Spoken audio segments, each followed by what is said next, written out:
Hello Chingu, c'est Sam du blog samanidrama.fr. Alors aujourd'hui je vous retrouve pour vous parler du film Full Metal Alchemist. Alors je sais pas si vous avez lu le manga ou si vous avez regardé l'animé, mais moi personnellement je regarde Full Metal Alchemist Brotherhood avec mon frère et c'est vrai que j'aime énormément, donc quand j'ai vu qu'il y avait un live action je me suis dit bon bah on va regarder, on va voir ce que ça donne. Mais j'y suis pas allée dans un état d'esprit critique, j'y suis allée dans un état...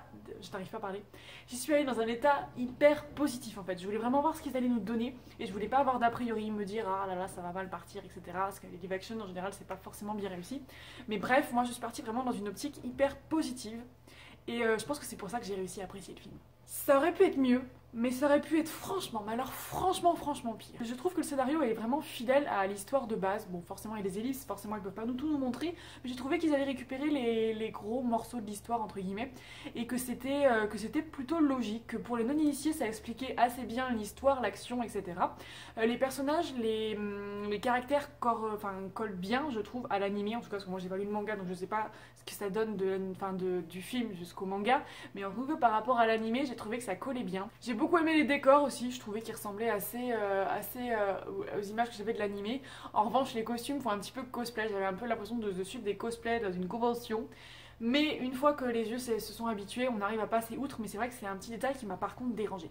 Vous allez me dire, mais de quoi ça parle? Alors ça raconte l'histoire d'un pays où l'alchimie est élevée au rang de science universelle, avec pour règle fondamentale l'échange équivalent, donc ce n'est pas de la magie. Et c'est ainsi que nous faisons la rencontre d'Edouard et Alphonse Elric, deux frères qui viennent juste de perdre leur maman et qui essayent avec l'alchimie de la faire revenir en fait. Sauf que évidemment, la situation tourne mal, le petit frère Alphonse perd carrément son corps, Edward lui perd une jambe et un bras. On les retrouve quelques années plus tard alors que Edward est rentré dans l'armée depuis ses 12 ans et en fait il recherche mais vraiment désespérément le corps d'Al. Bref, l'histoire est posée. Et bah franchement les effets spéciaux sont pas dégueulasses. Pour du cinéma japonais en tout cas, c'est vraiment, mais le film se défend vraiment très bien. J'étais vraiment très contente, j'avais un petit peu peur, c'était quelque chose qui me faisait un petit peu peur de ce point de vue là parce qu'on sait que les japonais sont pas forcément hype niveau effets spéciaux. Mais franchement moi j'ai trouvé que c'était vraiment bien, que ça s'en sortait vraiment bien.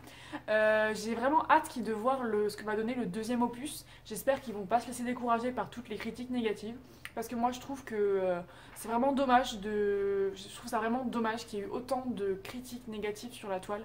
Je trouve que les gens l'ont jugé un petit peu durement et ils l'ont pas pris pour ce qu'il était, une simple adaptation en film d'un animé ou d'un manga. Et je trouve qu'il y a toujours des critiques assez faciles. Et j'en ai marre d'entendre le « Ah putain, les asiatiques ils savent pas jouer » ou enfin un asiatique avec une perruque blonde. Mais les gars, on aurait mis des blancs pour interpréter Edward. Vous auriez dit ah mais pourquoi ils ont mis des blancs et tout. Donc à un moment donné, je pense qu'il faut savoir ce que vous voulez. Et ouais, je pense que le film a été un petit peu trop durement jugé. À mon avis, si vous êtes ouvert d'esprit, si vous y allez d'une manière positive, vous pourrez vraiment apprécier le film comme moi je l'appréciais. C'est pas un grand film, c'est pas un film que j'aurais envie de revoir spécialement, mais j'aimerais bien voir ce que va donner le 2. Donc voilà, c'est tout pour moi, j'espère que vous avez aimé cette vidéo. N'hésitez pas à me dire en commentaire si vous avez vu le film, ce que vous en avez pensé. Et moi je vous fais plein de bisous, je vous dis à très vite pour une prochaine vidéo. Salut, popo, bye bye.